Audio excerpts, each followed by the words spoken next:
उनका बेटा बहुत अच्छा आदमी है, बहुत बढ़िया पढ़े लिखे समझदार व्यक्ति हैं। उसके बाद लड़ने आएंगे, हम लोग 200 से ऊपर सीट जीतेंगे।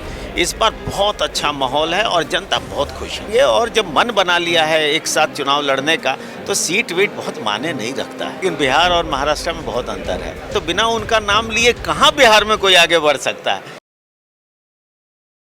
नमस्कार, डीएनपी इंडिया में आपका स्वागत। मैं हूं आपके साथ राहुल चौधरी और हमारे साथ जेडीयू के राष्ट्रीय महासचिव हर्षवर्धन सिंह जी मौजूद हैं।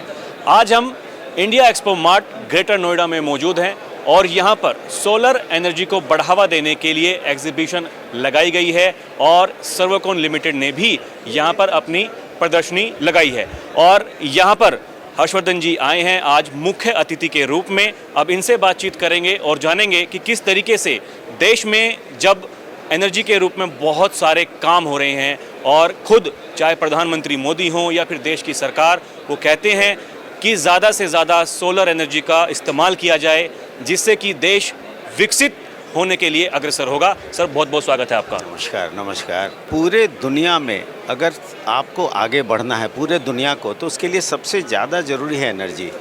जब तक बिजली नहीं होगी तब तक आप अपनी प्रगति को आगे ले ही नहीं जा सकते। और हमारा देश, जब आदरणीय प्रधानमंत्री जी ने कहा है कि हमारा देश विकसित भारत होगा 2047 में, तो हम लोगों को सबसे ज़्यादा काम अगर किसी चीज़ पर करना है तो एनर्जी पे करना है। और एनर्जी का जो पारंपरिक एनर्जी था, उसके सिस्टम जो थे, जो उससे पोल्यूशंस होते थे, और तो भारत सरकार ने और आदरणीय प्रधानमंत्री जी ने सोचा कि इस पे वो काम रिन्यूएबल एनर्जी को आगे बढ़ाया जाए। इसलिए उन्होंने एक विभाग भी बनाया, रिन्यूएबल एनर्जी को एनर्जी से हटा के उसके अलग मंत्री बनाए और इस पर काम करने, क्योंकि भारत सरकार का मन है कि 1930 तक किसी तरह इसको बढ़ाकर 50% किया जाए।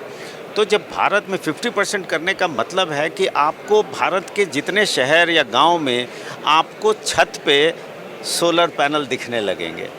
जिस दिन ये दिखने लगा उस दिन समझ जाइए कि भारत विकसित होने के रास्ते पे चल दिया। और एनर्जी से, और सबसे बड़ी बात है कि आज बिना बिजली के कोई काम चलता नहीं है, गांव देहात सब में। तो अब जब बिजली का इस्तेमाल जब आप करने लगते हैं तो एक बहुत बड़ा कारण हो जाता है उसमें पैसा भी, लोगों को उस बिल का।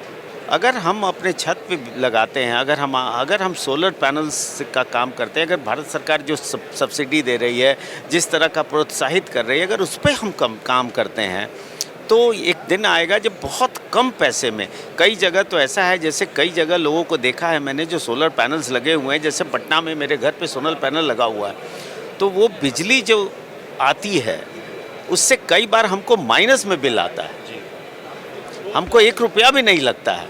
तो अगर पूरे देश में इस तरह के लोगों को हो जाए तो बिजली से जो इंडस्ट्री को बिजली चाहिए वो बिजली मिलने लगेगी, जिसके कारण बहुत महंगी होती जा रही है बिजली, वो सस्ती हो जाएगी अगर ज़्यादा से ज़्यादा बिजली का प्रोडक्शन होगा और रिन्यूएबल से होगा, क्योंकि इसमें पैसे बहुत कम खर्च होते हैं। तो भारत सरकार का जो मन है, भारत सरकार जो चाहती है कि गांव-गांव तक बिजली पहुंचा ही रही है, बिजली तो पहुंचा दी है, लेकिन सस्ती बिजली पहुंचाए, उसके लिए रिन्यूएबल एनर्जी का बहुत बड़ा हाथ होगा।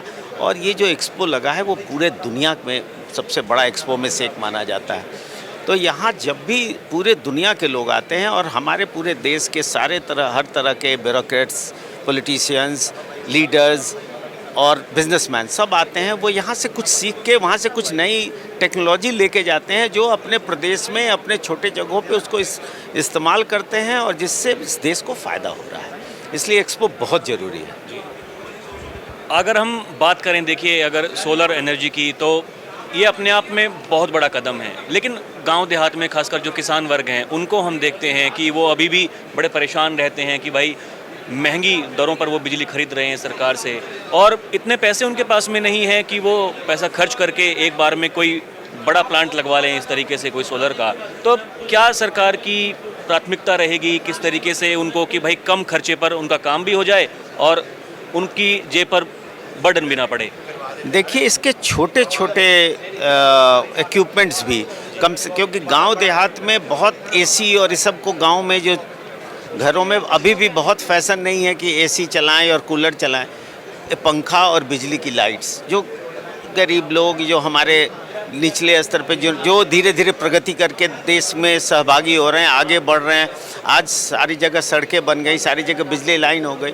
तो ये छोटे मोटे जो सोलर्स हैं, छोटे जो कम सस्ते पैनल्स आते हैं, वो आपको बिजली और लाइट तो कम से कम दे ही देती है, जिससे आपको आपकी आर्थिक जो दुविधा है वो धीरे धीरे कम होती जा रही है। यही कारण है कि आदरणीय प्रधानमंत्री जी ने इस पर सोचा है कि गांव-गांव तक बिजली को सस्ता किया जाए कैसे, और बिजली को सस्ता करने के लिए रिन्यूएबल एनर्जी को बढ़ाना सबसे ज़्यादा ज़रूरी है।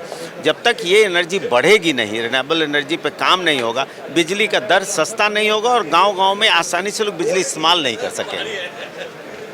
यही आने वाले दिनों में क्या कुछ मतलब सरकार की प्राथमिकता रहेगी? अब देखिए, शहरों की अगर हम बात करें तो वहाँ पर तो हर घर में एसी एकदम मस्ट सा हो गया है, कोई रह ही नहीं सकता बिना एसी के।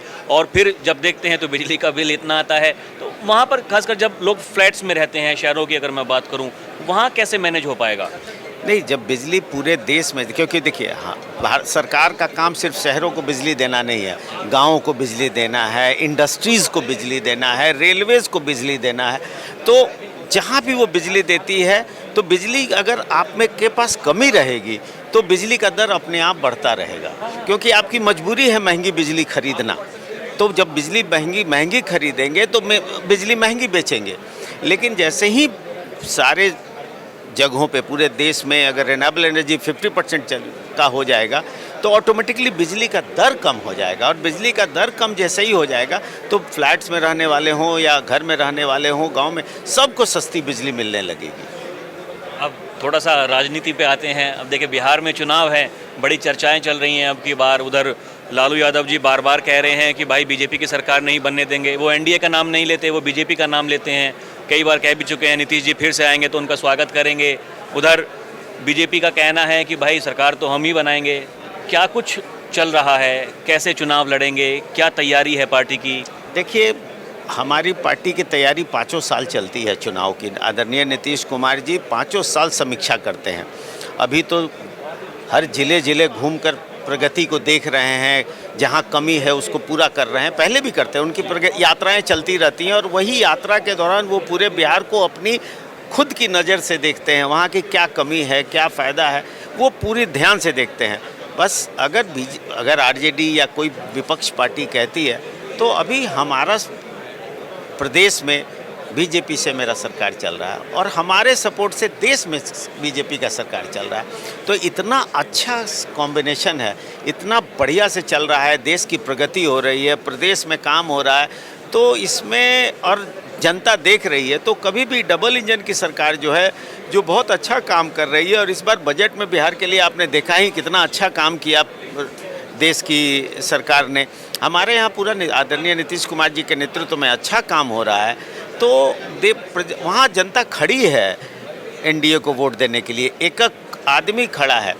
इन लोगों का तो प्रॉब्लम है कि अभी खुद ही नहीं कन्फ्यूज है कि कौन, अब ये लोग कौन से गठबंधन में है। इंडिया गठबंधन तो ऑलमोस्ट टूट गया, तो अब समझ नहीं आ रहा है कि किस गठबंधन में हैं ये लोग, किस तरह से चुनाव लड़ेंगे। अपनी पहले लड़ाई ख़त्म करें, उसके बाद लड़ने आएंगे। हम लोग 200 से ऊपर सीट जीतेंगे। इस बार बहुत अच्छा माहौल है और जनता बहुत खुश है। कुछ सीटों को लेकर बातचीत हुई कि भाई कौन कितनी सीट पर चुनाव लड़ेगा? देखिए, ये अंत में बात होता है, बातचीतें एक सिस्टम है। पहले भी हम लोग साथ चुनाव लड़ चुके हैं, इसलिए बहुत ज़्यादा उलटफेर उसमें नहीं होना है। थोड़ा बहुत ऊपर नीचे होके हम लोग चुनाव लड़ेंगे, और जब मन बना लिया है एक साथ चुनाव लड़ने का तो सीट वीट बहुत मायने नहीं रखता है।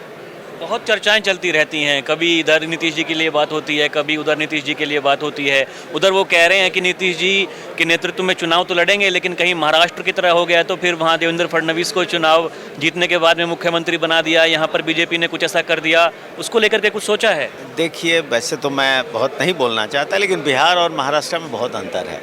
बिहार एक पॉलिटिकल जगह है। बिहार देश में सरकार बनाता है, वो आर्थिक राजधानी है। वहाँ की कहानी मैं नहीं जानता हूँ, लेकिन आदरणीय नीतीश कुमार जी के बारे में जो भी बोले, अगर आप बड़े नेता हैं और बरसों से काम कर रहे हैं, मुख्यमंत्री पद पे हैं, तो अगर अपने को भी अगर किसी को आगे बढ़ाना होगा तो बिना उनका नाम लिए कहाँ बिहार में कोई आगे बढ़ सकता है? या तो उनके सपोर्ट में बोले या गाली दे, तभी तो आगे बढ़ सकता है। तो अपनी राजनीति चमकाने के लिए कोई कुछ बोले, जनता पूरी तरह से संतुष्ट है, समझदार है और उसको सब बात दिख रहा है। अगला मुख्यमंत्री आदरणीय नीतीश कुमार होंगे और भारी बहुमत से हम लोग चुनाव वहाँ जीतेंगे। लेकिन सवाल इसलिए उठ जाते हैं ना, देखिए अभी दिल्ली में शपथ ग्रहण समारोह हुआ, उसमें नीतीश जी नहीं गए। हालांकि पार्टी के बड़े नेता वहां पर पहुंचे, लेकिन नीतीश जी वहां पर नहीं थे, जबकि जो दूसरे मुख्यमंत्री हैं दूसरे प्रदेशों के वो वहां पर पहुंचे थे। तो विपक्ष ने इसके ऊपर भी सवाल उठा दिया। देखिए, आदरणीय नीतीश कुमार बहुत सीनियर लीडर हैं और वो अपना कार्यक्रम पहले से, आपको पता है कि मैंने कहा कि वो प्रदेश में हर जगह जा रहे हैं और पहले से फिक्स्ड कार्यक्रम है। इस चुनाव के साल में आप अपने प्रोग्राम को दे दीजिए और जनता लाखों में आती है।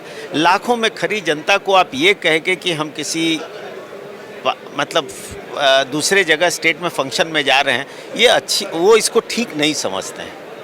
उनका मानना है कि और उन्होंने अपने रिप्रेजेंटेटिव लोगों को भेजे। उन्होंने आदरणीय ललन सिंह जी खुद थे, आदरणीय संजय झा जी थे कार्यकारी अध्यक्ष, दोनों आए थे, दोनों साथ रहे, दोनों। तो उसमें कोई अब नीतीश कुमार जी हर जगह मंच पे खड़े हों ये ज़रूरी नहीं है।